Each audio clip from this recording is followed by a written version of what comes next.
Animé News.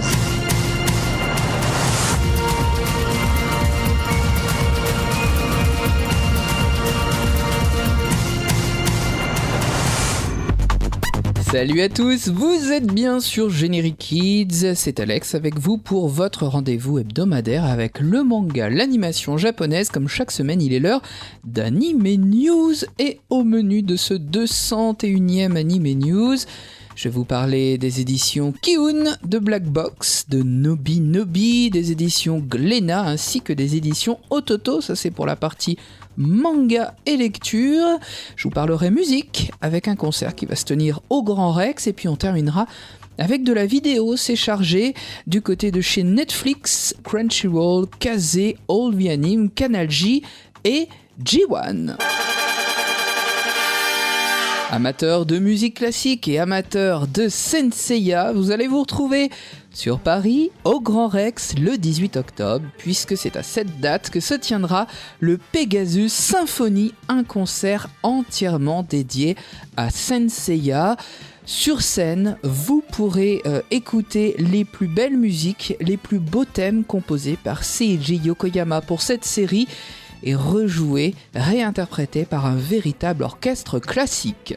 Senseiya au Grand Rex, c'est donc au Pegasus Symphony le 18 octobre sur Paris.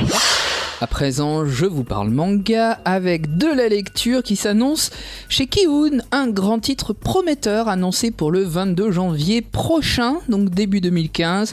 Silent Voice, un titre remarqué au Japon, un véritable phénomène, un manga qui parle de handicap, qui parle d'une personne muette, deux adolescents, une histoire d'amour. C'est signé par Yoshitoki Ohima. Elle n'avait que 18 ans lorsqu'elle a été remarquée par la Kodansha. Elle a même remporté le concours des jeunes auteurs de la Kodansha. On a hâte donc de découvrir ce titre prometteur, Silent Voice. On en reparlera bien sûr en temps et en heure pour le 22 janvier chez Kiun. Black Box Édition pointe le bout de son nez avec des nouveautés qui débouleront en fin d'année, donc des annonces et puis une sortie. Raphaël vient tout juste d'être reçu chez Black Box, vous le recevrez prochainement chez vous pour ceux qui l'avaient précommandé. La vie de Raffaello Santi, dit Raphaël, très grand peintre de la Renaissance italienne, un manga signé par Machiko Satonaka. Et puis, en précommande, Flat Out sur la course automobile sortira bien le 15 décembre avec ses tomes 1 à 3, donc l'intégrale de la série. C'est signé par Shinmura Kiichiro et, dans un tout autre style, très cher Mozart est lui aussi en précommande. Il est signé par Masako Yoshi et il sortira très prochainement, ce sera le 20 octobre et ce sera en même temps qu'un certain Vas-y Julie. C'est avec une impatience non dissimulée que j'attends tout ça, bien entendu. Sachez que lorsque vous précommandez sur le site Black Bones Boutique, le site en ligne de Black Box, vous avez bien sûr des cadeaux et puis vous avez l'assurance, je pense notamment à des titres comme Flat Out, d'avoir un titre de qualité et surtout une édition de qualité puisque l'intégrale sortant en même temps, c'est vraiment la même production, un produit égal d'un tome à un autre au niveau qualité de papier et au niveau impression. J'insiste et je vous fais remarquer au passage, comme à chaque fois, la diversité dans le choix éditorial, diversité dans les titres et les thèmes abordés chez Black Box. C'est vraiment quelque chose qui leur tient à cœur, c'est tout à leur honneur. Et c'est avec grand plaisir qu'on découvre à chaque fois des titres de Black Box Édition. Comment mettre vos enfants à la lecture de grands classiques? Nobi Nobi a trouvé la solution. Je vous avais parlé d'une nouvelle collection lancée le 9 octobre. Eh bien, je peux vous assurer que vous allez vous délecter. Ça plaira aux parents comme aux enfants. Les Trois Mousquetaires, Princesse Sarah sont les deux premiers titres de cette collection, les classiques en manga, entamés donc le 9 octobre. Avec ce titre d'Alexandre Dumas et puis Princesse Sarah que vous connaissez surtout à travers la série télé. C'est à la base un roman de Frances Hudson Burnett. outre la qualité graphique de ces mangas, puisque le dessin est vraiment réussi, vous bénéficiez de quelques pages couleurs, d'une couverture épaisse, avec un vernis sélectif et même un marque-page afin de rappeler le côté grand classique. Un petit topo sur le roman, sur l'auteur de ce roman, tout ça pour vous mettre l'eau à la bouche et vous rabattre après sur le roman originel. Ces mangas se lisent comme si vous dévoriez un petit pain un dimanche matin, alors n'hésitez pas, car c'est en effet l'occasion de voyager à travers ces titres et aussi de voyager à travers le temps et les romans, les grands classiques en manga, La Petite Princesse Sarah et les Trois Mousquetaires. C'est depuis le 9 octobre chez Nobi Nobi. C'est le 15 octobre que sortiront quelques nouveaux titres chez Glénat, des suites de titres que vous connaissez, et notamment dans la perfecte édition de Dragon Ball, le tome 33, on approche de la fin avec Majin Buu qui attaque le palais du Tout-Puissant. Ça décape, ça dégomme, il est question de fusion bien entendu, puisque Goten et Trunks fusionnent. Qu'en est-il de Vegeta et de Goku ?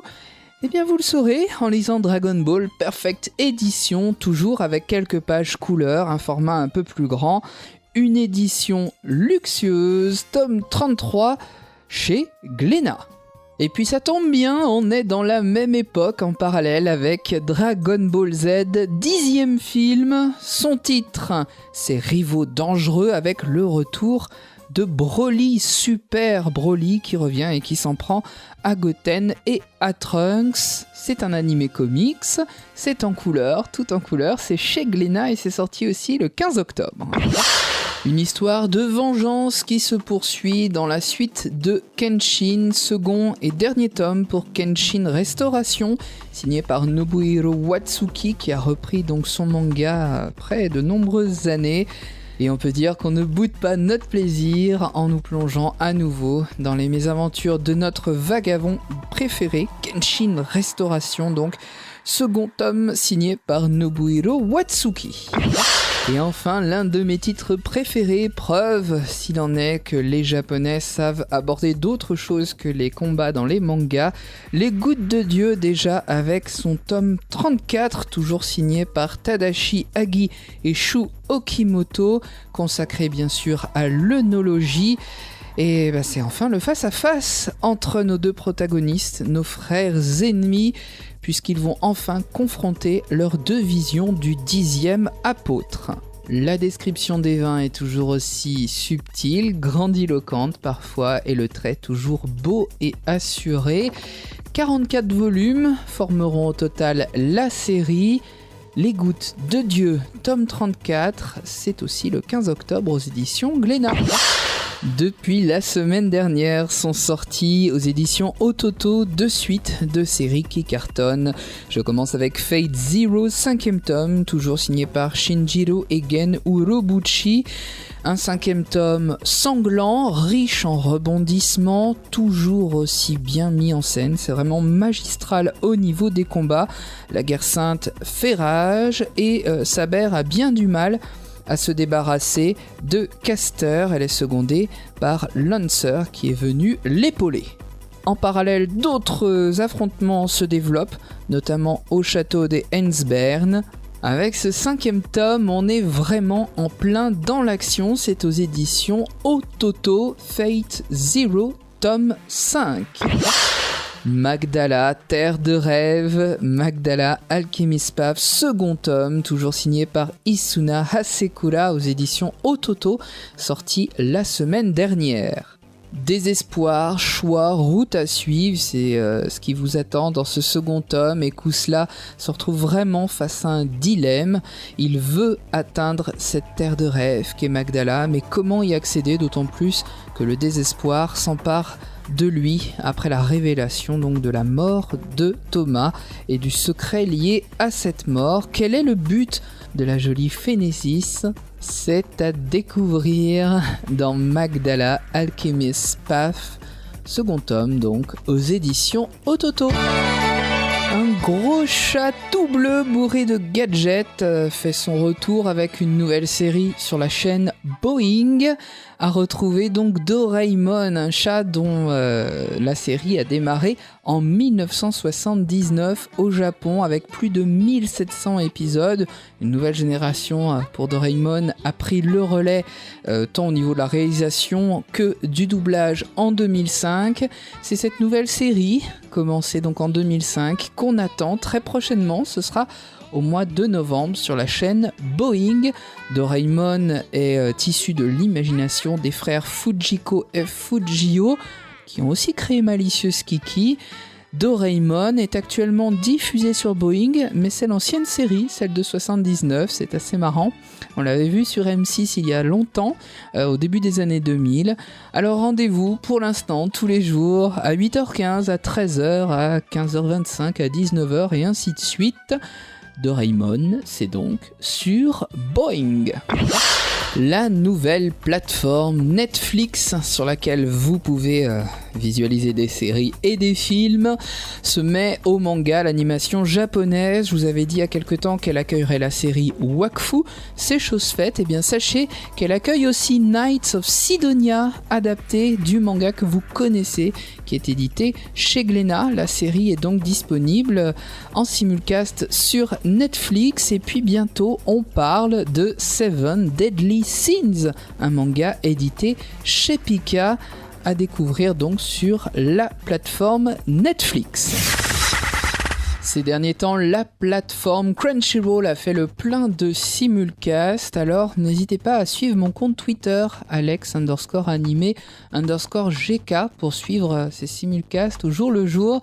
Ne manquez pas cette semaine, le 16 octobre, le début d'une comédie. Une série qui mêle action et comédie. Yuki Yuna wa Yusha de Haru, ça veut dire Yuna Yuki est une héroïne. Ça débutera donc le 16 octobre à 20h20 et la série vous donnera rendez-vous avec un nouvel épisode chaque jeudi à 20h20. Pour toutes ces séries, les abonnés premium ont accès tout de suite au simulcast, et pour les autres, la série est visible gratuitement, l'épisode une semaine plus tard. Vous aviez peut-être pu découvrir au cinéma en début d'année L'île de Giovanni. Eh bien sachez que Kazé nous permet de découvrir ce film en vidéo si vous l'avez manqué au cinéma ou si vous l'avez aimé. 2 éditions, une édition simple DVD et un combo collector Blu-ray et DVD. Ça sort le 15 octobre. Chez All The Anime, cette fois-ci du DVD, du Blu-ray, sorti le 8 octobre. Cat Size, série mythique des années 1980. 73 épisodes pour cette série adaptée du manga de Tsukasa Ojo, avec un coffret limité collector, combo, Blu-ray et DVD. Un coffret limité à 2000 exemplaires. La série est remasterisée pour le format Blu-ray. Les 3 sœurs chapardeuses vous donnent rendez-vous donc chez All We Anime depuis le 8 octobre. Et puis After School Midnighters est sorti lui aussi le 8 octobre avec une édition limitée DVD et Blu-ray. C'est un long métrage réalisé par Hitoshi Takekiyo. Une info qui m'a échappé, mais qui n'a pas échappé aux fans de Senseiya. Senseiya Omega, seconde saison, est diffusée toujours sur Canal J. Elle vous donne rendez-vous depuis la rentrée les vendredis soirs de 21h à 22h55. Alors ne manquez pas la suite de nos Chevaliers du Zodiaque nouvelle génération. Et pour terminer cette Anime News en beauté, je vous parle de J1 qui fête son premier anniversaire, 1 an d'existence, et le Tokusho qui fait peau neuve. Il y a donc la rentrée qui est passée par là, qui nous a permis de découvrir la nouvelle formule du Tokusho. Et là, 6 nouveaux animés sont disponibles cette semaine à partir du 13 octobre à J+1. Un événement avec un manga que vous connaissez, édité chez Kurokawa, Wolf Girl and Black Prince. Rendez-vous donc avec cet animé shoujo le 13 octobre et ce sera diffusé à 22h. Autre série que vous pourrez retrouver tous les jeudis à 22h, je vous parlerai du manga la semaine prochaine. Le premier tome sort chez Kana, il s'agit de Magic Kaito 1412, c'est l'adaptation animée du tout dernier manga de Gosho Aoyama, l'auteur du cultissime détective Conan. Et bien cette fois-ci, c'est un spin-off, on retrouve le fameux et l'insaisissable Kid. Un manga dédié donc à ce personnage que les fans de Conan adorent.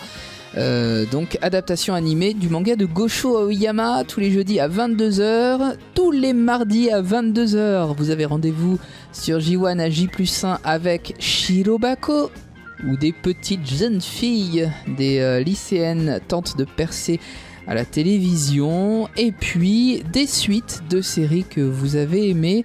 Un retour donc pour une seconde saison avec Psycho Pass, seconde saison tous les vendredis à 22h, Log Horizon, seconde saison tous les mardis à 18h30, et Ansel Sakamichi Grande Road tous les mercredis à 22h. Si vous aimez le vélo, vous allez être ravis. En gros, le J+1 sur J1, c'est donc du lundi au vendredi à partir de cette semaine à 18h30 et à 22h. Et c'est à présent la fin de ce 201e Anime News. Je vous remercie de nous avoir suivis comme chaque semaine. Un grand merci également à GK et puis à notre partenaire Sun Up, site internet et plateforme dédiée au Japon, à l'animation japonaise. N'hésitez pas à consulter ce site très riche en rencontres, en interviews. Merci à Teddy de relayer le replay vidéo d'Anime News, replay vidéo qui est disponible après la première diffusion d'Anime News sur Generic Kids. Dans quelques instants sur Generic Kids, le hors-série 9 d'Anime News qu'on n'a pas pu diffuser la semaine dernière malheureusement. Une très belle rencontre avec Michael Almodovar, vous allez enfin pouvoir la découvrir, c'était à Japan Expo en juillet dernier. Michael Almodovar est le talentueux auteur des Torches d'Archilon que je vous conseille de tout cœur. Eh bien, il vous donne rendez-vous dans quelques secondes sur Generic Kids. Et puis, l'animation japonaise, c'est aussi à travers Anime Story sur Generic Kids. Chaque semaine, je vous parle d'une série que vous avez aimée. Première diffusion mercredi à 21h et rediffusée jusqu'au dimanche. Ne manquez pas ce rendez-vous. J'aurai prochainement l'immense plaisir de vous retrouver à la Japan Touch à Lyon ainsi qu'au Paris Manga à Paris bien sûr, porte de Versailles. Alors n'hésitez pas à venir m'y rencontrer. Je vous en parlerai un peu plus en détail la semaine prochaine. En attendant, je referme les portes d'Anime News 201 et j'ouvre celle du 9e hors-série. A tout de suite, vous êtes sur Generic Kids, vous y êtes bien alors, restez-y.